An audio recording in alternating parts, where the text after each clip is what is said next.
Welcome to the Swell Suite, everybody. So we are recording on a Monday, so this show will air on Tuesday. So happy Tuesday, everybody. I am Sarita. You can follow me at Vine Me Up on all social media. And this is the Swell Suite. You can follow the Swell Suite on all social media. Our podcast is everywhere. So follow, subscribe, make a comment, like, send us, leave a review, tell two friends. All that. So whose voice is that? Tanisha. What? Welcome. Am I new? Wait, am I new to you? Do I have a cold? Did I didn't know? You don't know my voice? Now I feel what? Now I feel away. Oh my God. Introduce yourself, girl. Hi, it's Tanisha coming to you live from early in the morning as usual. And you can find me on social media everywhere at Girl Meets Glass, drinking wine and eating a baguette. I love it. So, we have a special guest today, and we love her dearly. Special guest, please introduce. Well, I am Alleigh from A Glass After Work. I have been blogging since 2009, which is how I met both Sarita and Tanisha, which is hard to believe it's been that long. Wow, I was about to say 2009. Woo. I know, right? It's 10 years. This is my 10 year. Like an OG in the game. Yeah, she's definitely an OG. February was my 10-year anniversary, which is crazy. So I'm kind of all over social media these days. I am on YouTube as A Glass After Work, and I am on Instagram as Alleigh77, and Facebook as A Glass After Work, and Twitter as Alleigh, and it's Alleigh Alleigh, because why make it simple? So So, Alleigh, you're like Tanisha said, you are a true OG in wine blogging. Can you tell us, like, how you even got started blogging?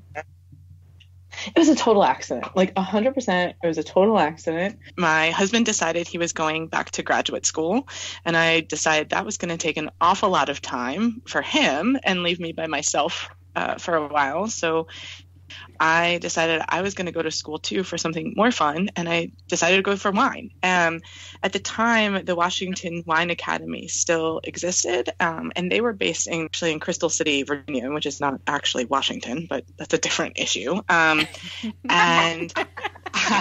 so I took a 6-week course in I didn't know at the time what the Wine Spirits Education Trust was, but it was a level 2 WSET course. And I was halfway through and full of flashcards on DC's Metro, and people are asking me what I'm studying, and I'm taking it very seriously, learning everything about soil and vine training and all of that. Meanwhile, my girlfriends who lived all over the country keep asking me what wine I'm drinking, and I got tired of writing emails about everything I was doing. So I was like, just fuck it. Like, I'm putting together a blog. I can't deal with it. This is just easier. And so I started the blog basically because I started going to wine school, and I ended up not only with my WSET, my WSET 2, but before I even got my test results for number 2, I had already started the WSET level 3. Wow. I was like, I love this. I'm just going right in. To be honest, at the time, I didn't realize really how serious all of it was. I was like, I just love this, so I'm doing it. In retrospect, it was a little crazy. And also, I don't know if it was back then, not to be all back in your time, but no, back then when you were doing it, I don't even know if it was as serious as like the WSET is now. Like then, that was kind of like an intro class. You took it just to, get a little knowledge, get a little start, and then kind of go forward. So yeah, I think that's true. I mean, it's not like I didn't study. It's not when I took my level 3s. I mean, I had a blind tasting and all, but everybody takes it so super serious now, and I know I didn't do that. Oh yeah, I absolutely did not. I don't even think I studied for real for 2. 3, yeah. 3 was kind of hard. 3 was serious, but 2 I was like, oh, okay, like I kind of know this stuff already. So not know it already, but I'm like, it was interesting for me, so I just kind of like absorbed it all. So it wasn't as difficult or foreign, but it was super fun. That's exactly how I felt about it. And so it gave me time. And then I was blogging in the process, so that helped me study. Yeah. And it just kind of went from there. And then, of course, 6 months into blogging, I got my first sample offer, and I was like, oh, wait, I'm going to get free wine out of this on top of it? Yes, please. Nice. So can I ask both of you guys a question, since you started a few years before I did?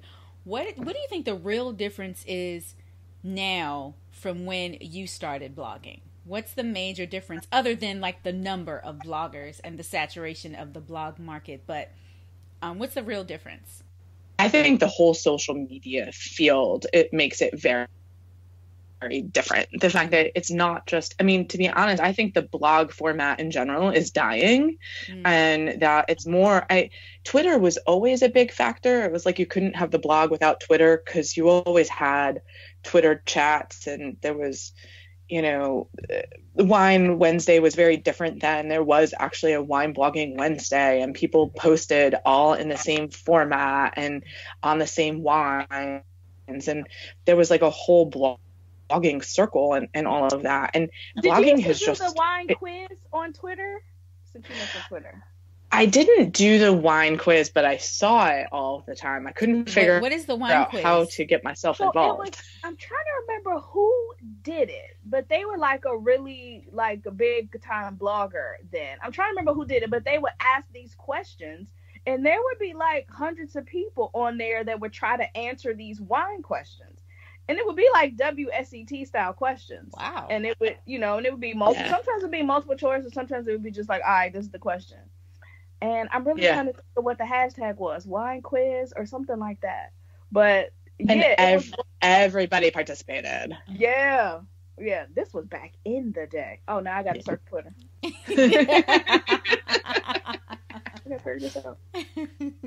But I think, right, so you paid attention to Twitter, you paid attention to blogging, but it's not like there was YouTube and Instagram and even Facebook wasn't that important.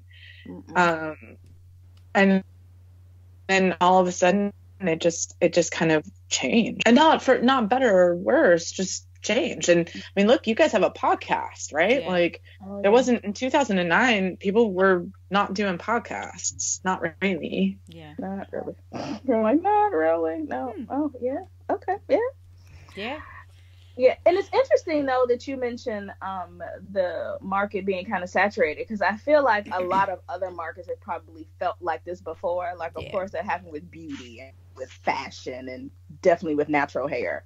And I think the wine one has come like much later. And I think sometimes you feel away with wine because you can't just, I won't say you can't just get into it, but being someone who has a certification or has certifications and who has a certain level in their knowledge, then so many other people that just come out, they're like, hi, I'm going to talk about wine now, and I have my own blog. I've done no classes. I've taken no tests. And you're like, wait, but what are you doing? But how do you know? But what information are you sharing?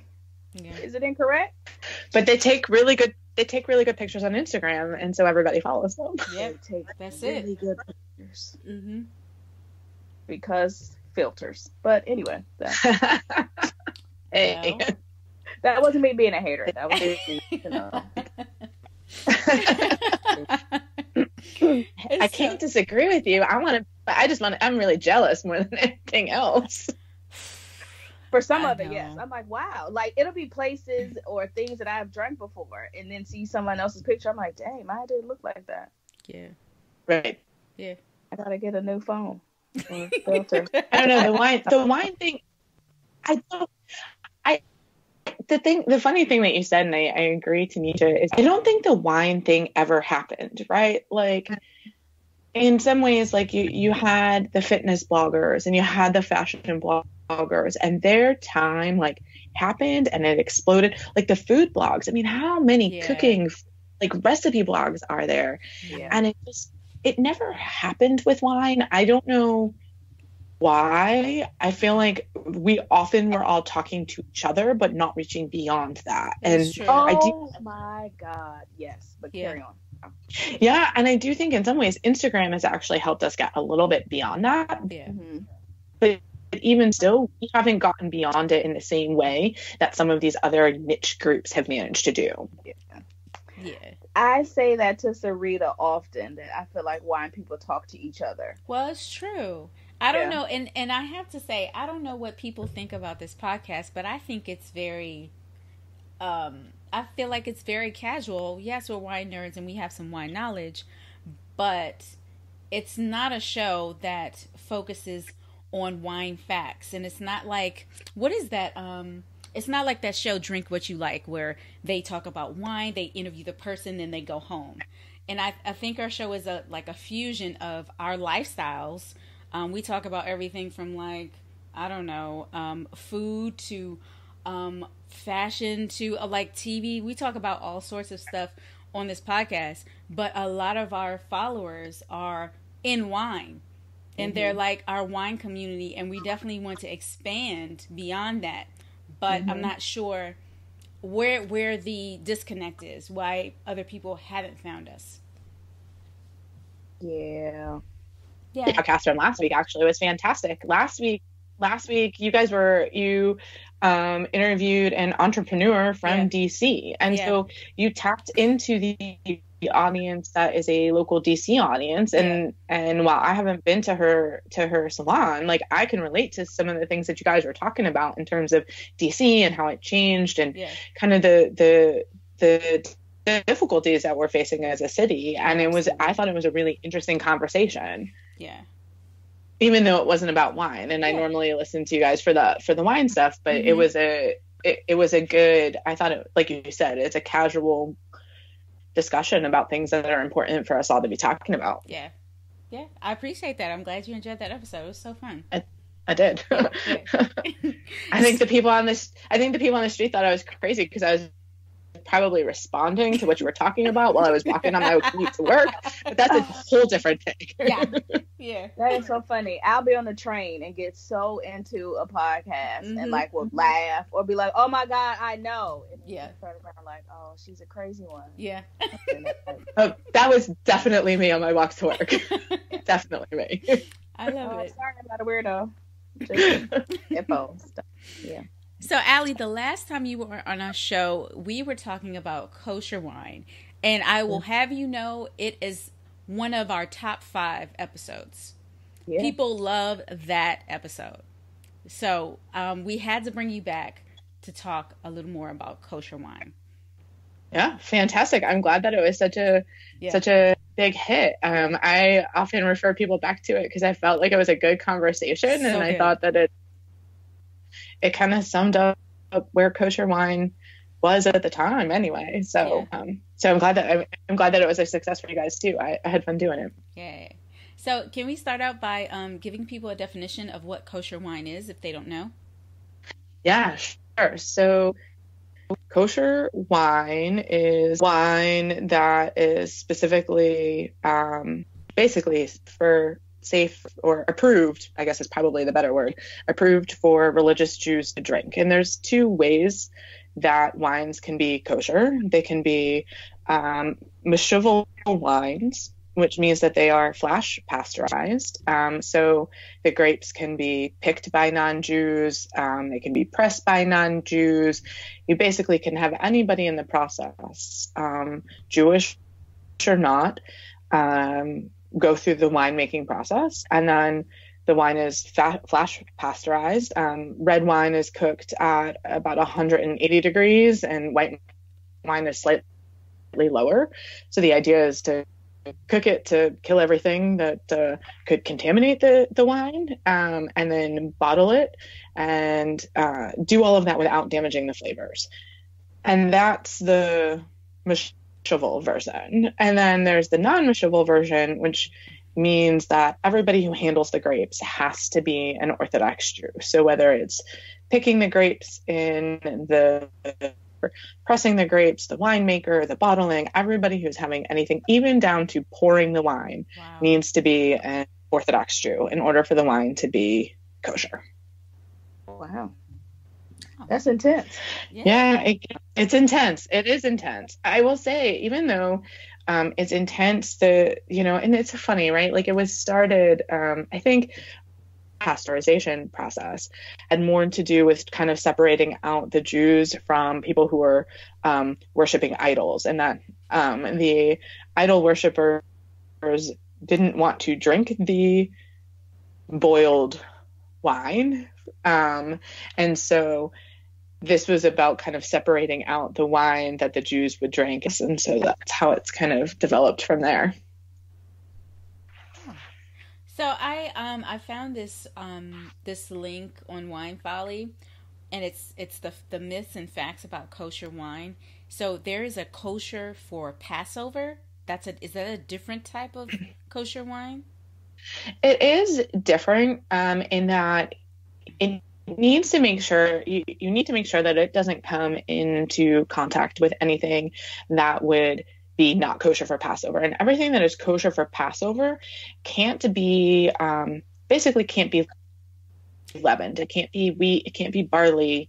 And it's called chametz. And you can't have anything in that category come anywhere in contact with it. And so it does make a difference. One time, I had a friend, most of my friends here are actually not Jewish, and I have friends Seder for Passover, and so everybody brought wine, and they were great about bringing kosher wine, but nobody really thought about the fact that they had to check for kosher for Passover. And so we were all laughing about the fact that one of my friends brought a wine that specifically said not kosher for Passover on it. Wow. And you'd be like, oh, you can't read. Oh. I'm not that serious. So we were already drinking it by the time we all realized it. At that point, I didn't even know that it was possible to have a not kosher for Passover wine, but it is possible. So it can be kosher, but not kosher for Passover? I'm sorry. Yeah. Oh, no. Go ahead. Okay. All right. Yeah. Yeah. Yep. So you definitely can have wine that's kosher, but not kosher for Passover, because it means that at some point in the process, maybe it's on a farm where they're also harvesting wheat or barley or something else, or at some point it's come in contact with something that is not kosher for Passover. And so, yeah, it's processed in a way that is kosher, and any other time of the year would be fine. Okay, that's what I was just about to say. Like, it's like kosher, but not kosher for Passover. Okay. Because for Passover, in the 8 days of Passover, it's basically like we do a spring cleaning, and we get rid of everything in the house that is like I said, chametz, right? So it's CHAMETZ, chametz. And so that's usually associated with things like wheat and barley. So like if you have noodles in the house, that maybe your noodles are normally kosher for Passover and you didn't finish up the box of spaghetti, well, you got to get rid of it and buy yourself a new, your spring cleaning, you got to get rid of it and get yourself a new box when you're done. OMG, I'm reading the kosher wine that I'm drinking, and it says kosher for Passover. There you go. Mine fits. So have you had this? Brought it. So there you go. So have you had this before? It's called Baron Herzog. So I have. So Baron Herzog actually, Baron Herzog is one of the wine makers that really created the transition from Manischewitz kind of conquered grape, sweet, yucky, terrible kosher wine that my Nana used to love and is just disgusting, to actually like being like, hey, maybe we can actually do something with wine, is still kosher but isn't nasty. And they actually helped kind of create the movement towards looking a little more at going to real winemaking practices and creating real wine.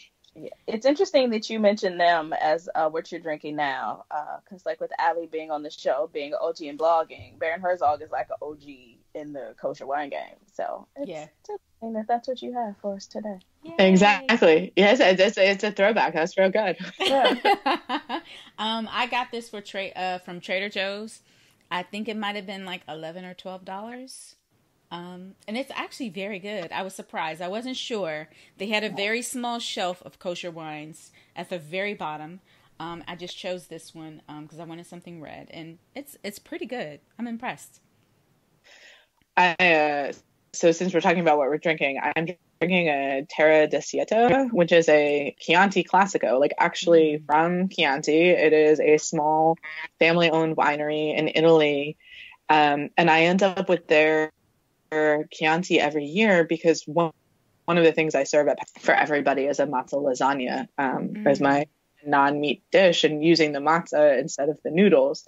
And this is perfect for matzah lasagna. Like it pairs beautifully. And so and it's not very expensive either, but it is a not, I'm pretty sure it's right 100% Sangiovese, but I'm pretty sure it's a not Mevishol.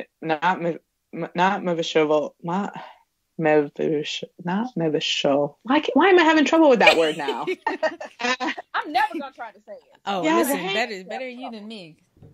But it is not, it's like a regular wine. It's not flash pasteurized. And but I know, in case you want to check it out. And where did you get that from? Kosherwine.com. So we talked about it on my, the last time I was on with you guys, you were joking around like I was a walking advertisement for kosherwine.com. And I pretty much still am. It's where I get, I would say 75% of my kosher wine is from them. It's they just make it easy. And in the DC area, they have a shipping like a shipping facility nearby, so I get the wine super fast. So wow, it works out really well. Yeah. Do they have a wine club? They do have a wine club. Very Are nice. you a member of the wine club?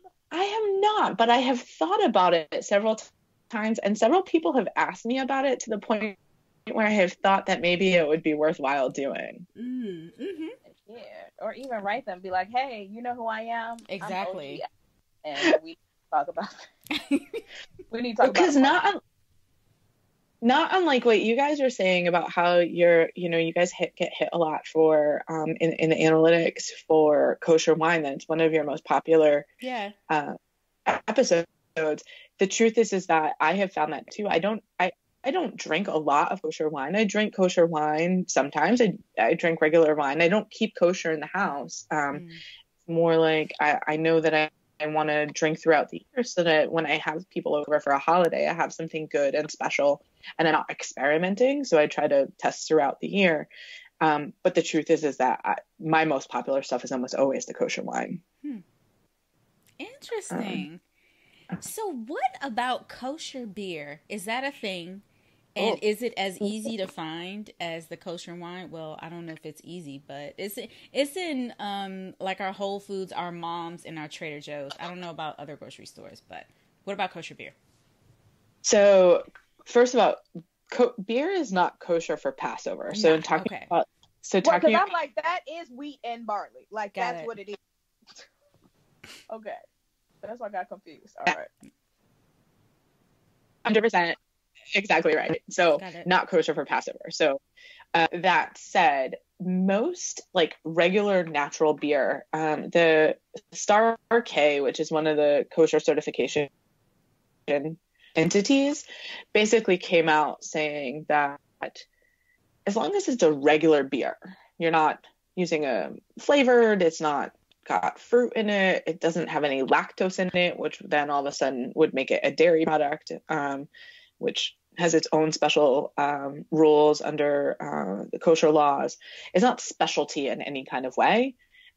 As long as it doesn't fit into that category, as long as it's a regular beer and it's made with raw ingredients and normal additives, it's kosher, even if it doesn't say it's kosher. Sure, it's better to have a wine that is, or a beer that is certified kosher, but they don't require, they're basically like, you're a kosher, if you keep kosher and you're a beer enthusiast, stick to your domestic beers, your Norwegian beers, your German beers, your Australian beers, and you're pretty much going to be, as long as they're just kind of normal, regular beers, you're going to be within the kosher laws.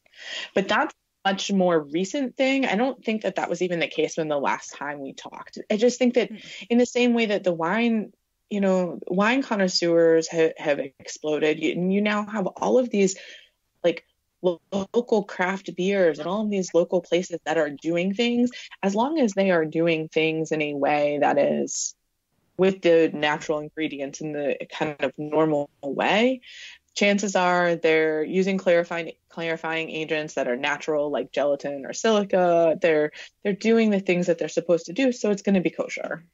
And I was learned so much from this. Right, extremely.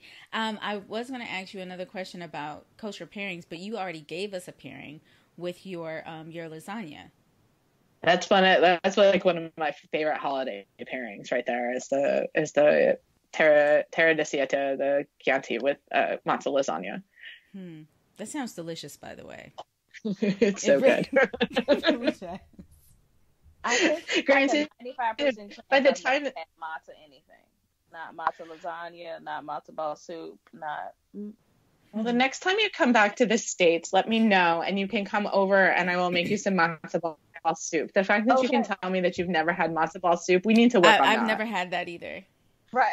I was really sitting here thinking, like, have I had that? So we're gonna have a party at the Glass After Work household, and we're gonna have matzo ball soup and kosher wine, and you got and not Manischewitz, so it won't really be like being at my nana's, but it'll sort of be like being at my nana's. Right. You can just have like some peppermints or like some butterscotch, because that's a real grandma candy. That'll be. Oh yes, the hard butterscotch candies. Oh yeah, that was definitely my nana. Maybe the strawberry one. Out the wrapper, it was so loud trying to unwrap it. Those candies. All right, it's a date. I just gotta come back to America. Good luck with that. Wow, that's a whole different thing. But just tell me when, and you've got matzo balls waiting for you. All right, I love it. So, we're gonna get into our random and not so rapid questions that we're gonna ask you just to get to know you a little bit better. Okay. And so, the first one is, name your favorite local wine. Favorite local winery, huh? We end up at Bro a lot, which is in Virginia. So to be fair, we probably actually end up at District Winery more than every place else. But I don't actually like their wines that much. They just happen to be walking home distance. Oh yeah. So I don't know that that's my favorite as much as that is super local. Okay. But if we're going local, like I actually like their wines, Bro would probably be where we end up the most. Between the staff, they're really good. The events, they always have crazy events that are a lot of fun, and scenery is nice. And so the truth is my favorite Virginia wineries are a little further out, which makes it harder. So okay, Bro's a good one. Yeah, I like Bro wine. Wait, this is random, but did you guys see, God, what is the name of that wine bar that's in Northeast? And they had an event, and it was Pugs and Pigs. It's for the... No! Yeah, so apparently there is a nonprofit called Pugs and Pigs, and they hold events to raise money for pugs and pigs to, like, keep them alive and keep them healthy or whatever. Like dogs, like woof, like woof, the pug, yes, Pug the pig, right? But yes. then like they have like pigs at the facility. Yeah. Too? So, gosh, what is the name of the winery? Where are they finding the pigs? Wait, so they had an event. Why are those two things paired together? Because at first I thought pigs meaning bacon. No, because I miss bacon, so that was like a first thought in my mind that it was bacon. But I love that you're talking about bacon on a kosher wine podcast. Oh my God, I'm sorry. That probably would be kind of bogus. Oh no. It's pretty awesome. Well, Serena brought it up. She said I know, it was so random. Okay. Don't get me wrong. Okay. Yeah. So the event was at the wine bar, and they have, of course, outdoor seating. So they had little pugs and little pink jackets, and they had pigs. And people drank, and I don't know how much the tickets were, but you bought a ticket, you drank wine, and you just sort of mingled with these pugs and pigs. It sounds It sounds absolutely crazy, but it looks so cute. It looks so cute, and of course the event sold out. It sounds cute. I'm just wondering where they get the pigs from, because like pugs, like okay, you have pugs in the shelter, and like that's a thing. Yeah. But like the pig part is where Like, I got confused. Aggressive. Yeah. And why do pigs? Is it like to save them from the slaughterhouse to prevent them from becoming? I don't know much like, about the nonprofit. Where are they coming from that you're saving them? Like people have pet pigs that they just like leave as a stray. Like you see a pig walking on Rhode Island Avenue. Tiber Creek, that's the name of it. Tiber Creek. Tiber Creek Wine Bar had this. Oh, yeah. So that's up right up by Red Hat. Have you been up there? Red Hat? What's that? By Red Hen. So Tiber Red Hen. Yeah, it's actually super cute. It's a super cute wine bar. I love Tiber Creek. Yeah. And it's so funny. I have not seen that. And their owner Jordan, she's really nice. I think they just started opening up for lunch and everything. But I missed the fact that they were having a Pugs and Pigs event. Yes. So. And let me read this verbatim. It says this Sunday, Pigs, Pugs, and Pinot event on the patio from 3 to 5 p.m. Come mingle with Potbelly Pig, Charlotte, drink wine, and check out Human Rescue, adoptable animals to raise money for a good cause. Yeah. Okay, so pugs and a pig. Okay. Yeah. Got it. Okay. Oh my god. But yeah. Mm-hmm. They were also false advertising with the name. Okay. Well, Pugs the Pugs and Pigs Project that's an actual organization. Okay. Yeah. You know what? All right, this could be a whole nother segment. Yeah. Okay. Right, I'm gonna let them live. Yeah. Because I still have questions in my head, but I just had to share that because I thought it was unique. No, unique. That is. Yeah. Yeah. That is unique. I'm sorry it's sold out. Yeah. I know, right? Mm-hmm. They'll have it again. Y'all could go. I know, right? Get on the mailing list so y'all will know first. I'll go. I'll go with you, Sarita. Okay. We'll make it a date. No bacon. Oh, can you touch a pig? Is that okay? I don't know, Alleigh. You might not be able to touch the pig. Just pet the pugs. It's fine. I was gonna say I must be able to.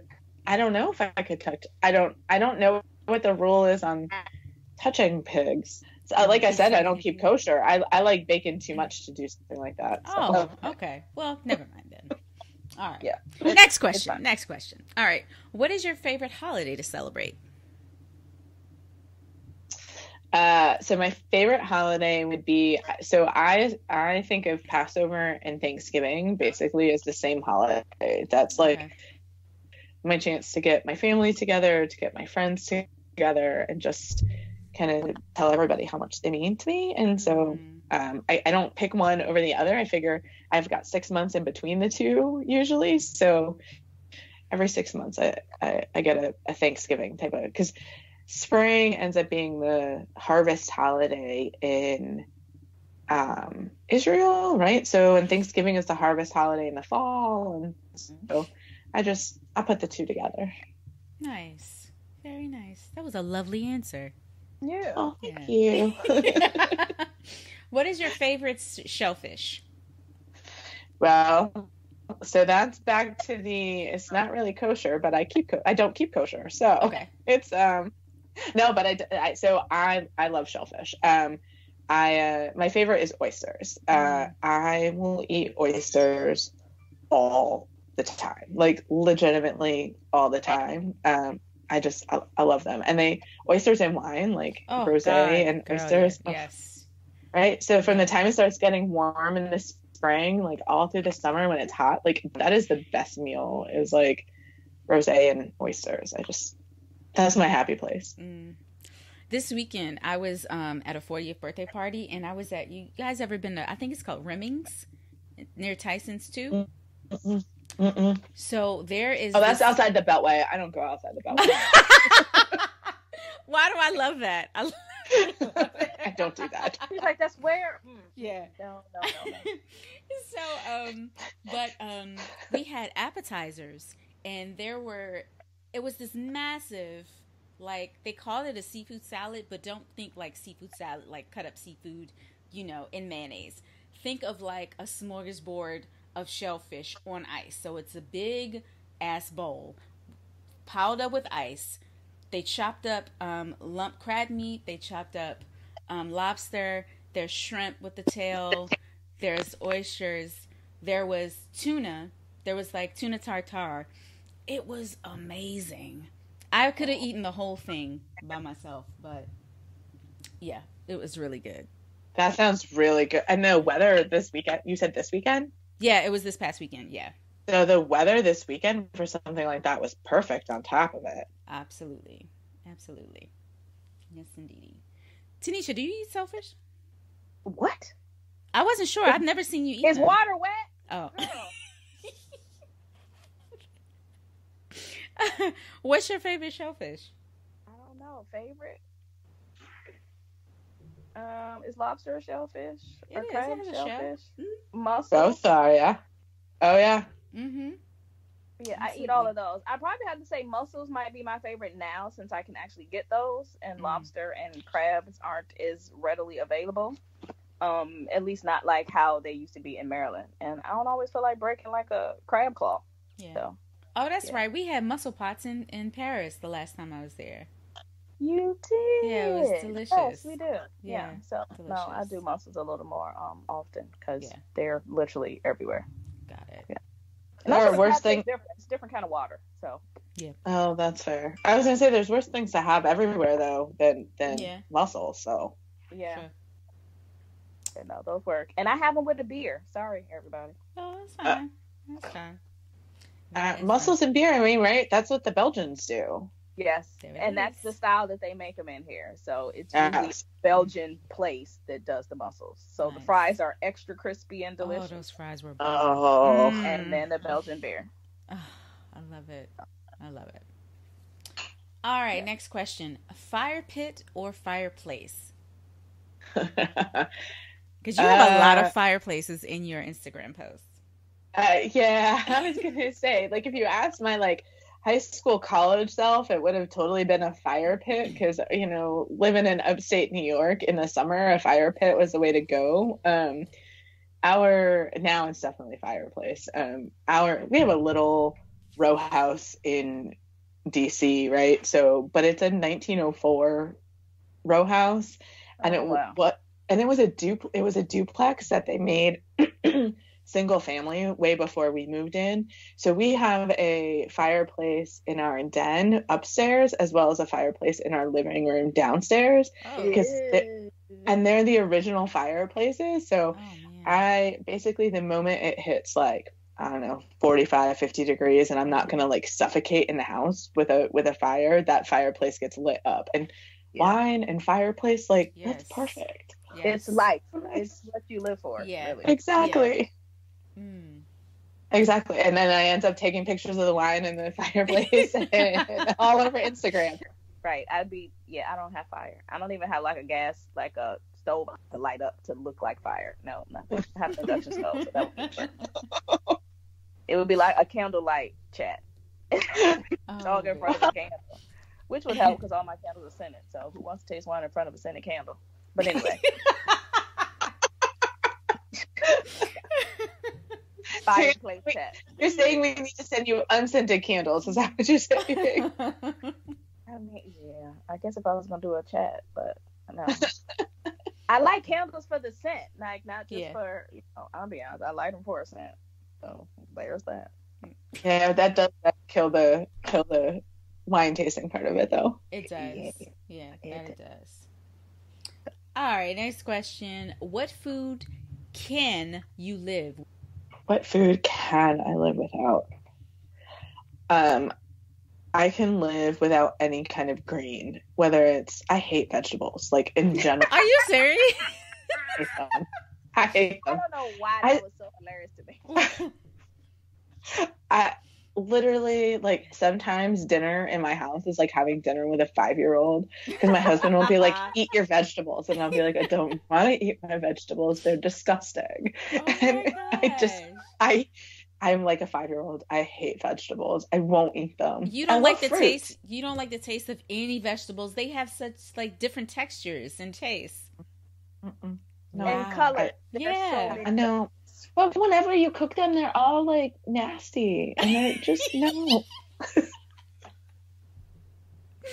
Are you boiling all? Not you, but like, are they always like boiled or steamed? Because some stuff I have steamed and like, this is absolutely gross. But then it's sautéed or roasted. I'm like, oh, well, this is delicious. Yeah. Why haven't I eaten like this before? No, sometimes they're roasted, sometimes they're baked, sometimes they're grilled. No, they're all gross. Like, all of them like, are terrible. Asparagus grilled or sautéed or roasted? No, that's not a thing for you. Oh, it's still asparagus, and it still tastes like asparagus, and it still is like I said, I'm like, I'm laughing because I love this so much. I know. You're so honest about it, and you're like, I'm like a 5-year-old, but I'm not doing it. I'm grown, and I don't have to eat vegetables if I don't want to. I will force myself to eat salad because I know at lunchtime I need to eat salad, and I gotta have something green in my diet sometimes. But yeah. Okay. Can you drink green drinks for your vegetables? No, you said no? No. Still tastes. It tastes. If I put spinach in my smoothie, it tastes like I'm drinking spinach. It's gross. It's just gross. This is. I mean, I take vitamins as like a supplement for that. I mean, I do take vitamins. I do try very hard to be an adult and eat the vegetables. So that I am healthy. But there are days, at least once a week, I would say, where it literally is a conversation at the dinner table if you have not eaten your vegetables. Like, you need to eat your vegetables. And it's always, we end up laughing about it because it's ridiculous. But my husband looks at me and he's like, come on, really? And he's the one who cooks. So on top of it, like, he's like, I made dinner, I made the vegetables, eat the damn vegetables. And you're still like, not gonna be able to do it. Nope, not doing it. That's funny. That's it. Sometimes I'm just like, no, not today. I'm not doing it. And like you said, I'm an adult, and I've decided today is not the day. Put your foot down. All right, you are your own woman. Okay. That's it. I'm just not eating my greens today. But thank you. Tanisha, what about you? What food can I live without? I don't ever have to eat cottage cheese again. Oh, okay. I can understand that. I can eat it if it's there. Like, you know how you have like go to like a breakfast bar or whatever. I can eat it. Yeah, if it's so I'm there. not picking that up. Okay. I don't have to eat that again. So can I tell you that's a hysterical thing for you to say on the Kosher Wine podcast? Because cottage cheese is such a Jewish food. Like, the idea of living without cottage cheese just makes me so sad. Like, I can't. God. Like, growing up, all we had was cottage cheese. Like, there was always in the house, like, that was a snack. It was breakfast. It was after dinner. Like, you could just eat it anytime. Like, no. How exactly are you eating cottage cheese? Instead. The consistency of it is weird. It is weird. Mm-hmm.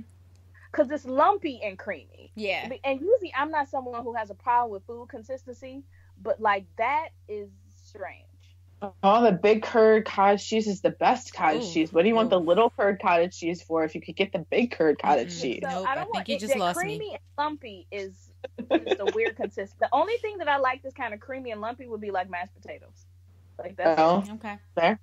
All right. But like, the consistency of no, I'll just eat like Greek yogurt and for like breakfast. So Alleigh, like, how are you eating cottage cheese? Like, I can eat it with pineapples only, and it have to be a lot of chunks of pineapples for me to take it down, because it's so healthy. It's one of those things that I force myself to eat sometimes. But how do you eat it? So sometimes I put some sour cream in it. So sour cream and cottage. You've never done that? No.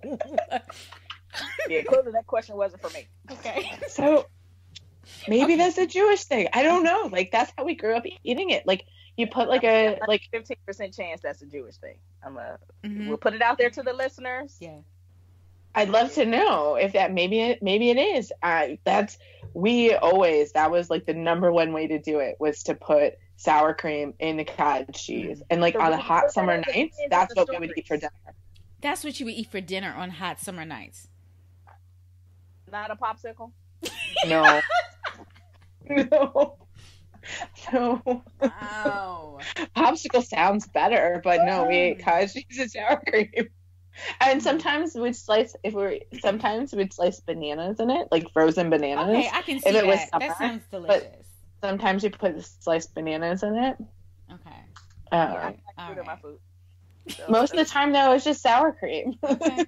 All right. yeah, Sarita, you have to put that as a quiz question in the stories. I've already written it down. Yes, that's gonna be a question. For me, I can't wait to see the answers. Yeah, I'm gonna share them. I'm gonna share them. For me, I hate coconut. I don't like coconut flavor anything. I don't like coconut water, coconut milk. I do not like coconut at all. I force myself to drink coconut water if I am dehydrated, i.e. drunk. Mm-hmm. I will eat coconuts and Samoas, the Girl Scout cookies. Oh, those are delicious. Mm-mm. I will have coconut and German chocolate cake. Other than that, I actually do not like coconut either. I don't like the way it tastes. Neither of you. I don't like coconut. Nah. That's gross. I don't like it at all. So that's coconut. When people are like, "Oh, coconut look, makes me sick." Coconut makes you sick? Yeah, coconut makes me sick, but I love it. Like, I would eat it all the time. I'd eat it raw. I'd eat it in drinks. I would eat it grilled. I would just put it in everything. I love it. So you're allergic to coconut? Yeah, it makes my stomach upset. Okay. I'm not allergic, like hives allergic, but just I understand. Doesn't agree with me. Does not agree with you. Well, that's a consensus. No coconut. Great. Yeah. Coconut can be thrown off the island. Like I don't like pina coladas because coconut. People, you want a pina colada? No, there are 700 other tiki drinks that I could have. Oh, but they're so good. I don't even like coconut rum, honestly. No thanks. No, because coconut. So do you like rum in general? Like, I love so rum. Often rum, especially the dark rum. Okay. Yeah. All right, so we are down to our last question. If you were to retire, where would you want to live?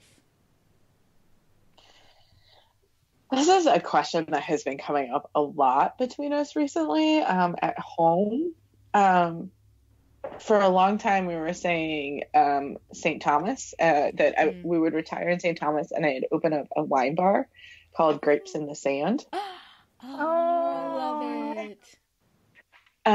But the truth is that I don't know if I'm cut out for major hurricanes and rock fever and some of the other. I have a good friend who lives on St. Thomas, and watching everything they went through after this, like the hurricane, I don't know. That does not sound like that sounds like an adventure in my 20s, not an adventure in my retirement. I think I did that wrong.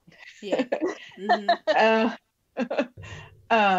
So we're talking more like in the Lake Las Vegas kind of thing or something like that. But the truth is I love DC. The idea of like actually leaving DC, I don't know. It's just, this is home. Like this feels like home. Like I feel like I belong here. Yeah. The idea of like going someplace for a little bit of time, like, 6 months in Rome, 6 months in London, but 6 months in Mykonos, like all that is fine. But I do wonder if actually leaving DC would make me happy. I don't know. So maybe Vegas, maybe staying here and traveling other places. Got it. I like it. I love it. Tanisha, have you ever thought about that? Retiring? No, girl, I gotta work. Okay. Like I literally, I gotta work till I drop dead right at a wine taste. Okay. What about you, Sarita? I don't know if it was just because this was the last place that I visited, but I would definitely have a villa in Greece. Oh. I don't think I would. Maybe I wouldn't stay there for the entire year.